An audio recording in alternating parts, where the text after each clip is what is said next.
Once your sidewall and end wall panels are in place, you may proceed with your corner trim installation.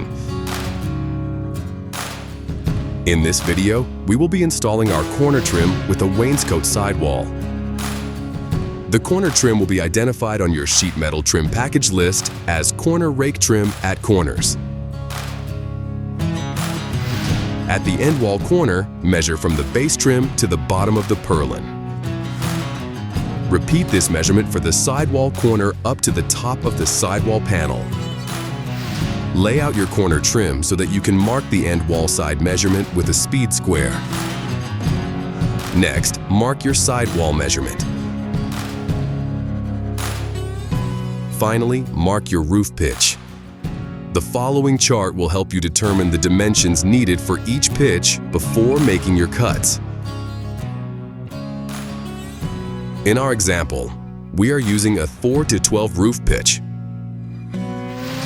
Referencing the chart, you can see that a 4:12 roof pitch has a dimension of 2 inches.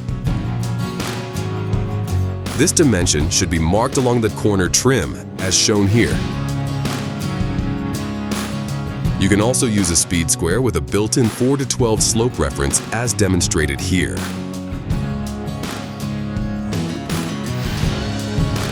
Once marked, carefully cut the trim with hand snips.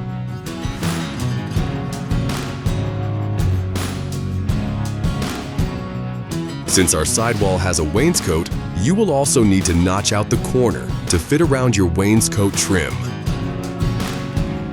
Your final cut will look like the one shown here.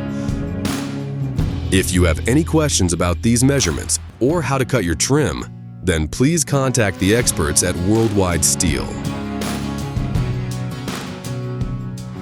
Place the trim in position, making any additional trim cuts as needed. Your notch will accommodate the wainscot trim as shown here. The gaps can be filled with caulk at a later time. Make sure your corner is lined up on the base and runs level on both sides. The return flat of your corner trim should not fall on top of a high rib, but should overlap it as shown here. Fasten the trim in place with sheet metal screws at every girt, matching your sidewall and end wall screw lines. Your corner trim installation is now complete. Thanks for choosing Worldwide Steel Buildings. Got questions? Give us a call at 1-800-825-0316 or visit our website at worldwidesteelbuildings.com.